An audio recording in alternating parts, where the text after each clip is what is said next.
आज आम soft healthy आउ टेस्टी पालक रुटी बनैया देखिबा। एथिपे गोटे बिड़ा पालक को भलसे धोईकी रखिदेइछि।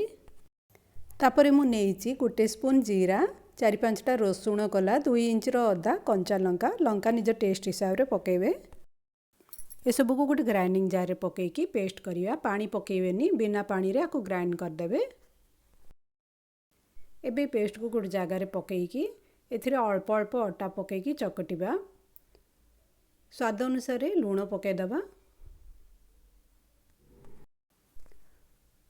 अल्प अल्प अटा पकईकी गोटे स्मूथ डब बनैबा। जेमती आमे नॉर्मल रुटी बनैया पे स्मूथ डब बनाउचे से भलिया चकटा बनैदबा।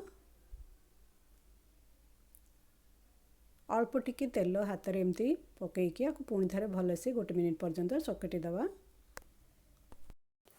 भलसे चकटला परे जो साइज रो रोटी बनैया चाहउछन्ती से हिसाब रे गोळा करिक रखिदेबे। चारिआडे एका थिकनेस रखी रुटी को बेली दबा। ठंडा दिन रे पालक प्रचुर मात्रा रे मिली थाए। आपण साधा रुटी पडला रे भलिया पालक रुटी बनेकी देखंतु। या खाइबा को भी भल लागिवो आ स्वास्थ्य पई भी हितकारी। गरम तावा रे रुटी को पकेला परे गोटे साइड टिके सेकी देबे, तापरे ताकू पलटे देबे। दुई आडे भलसे सेकिला परे चटू साहाय्य को एमती टिके प्रेस करले रुटी भलसे फुलिबो।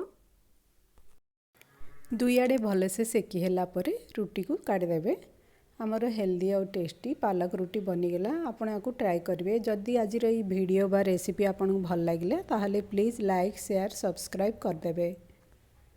सेम डबरू आपण रुटी बदला रे परोटा भी बनै परिबे। रहिली, धन्यवाद।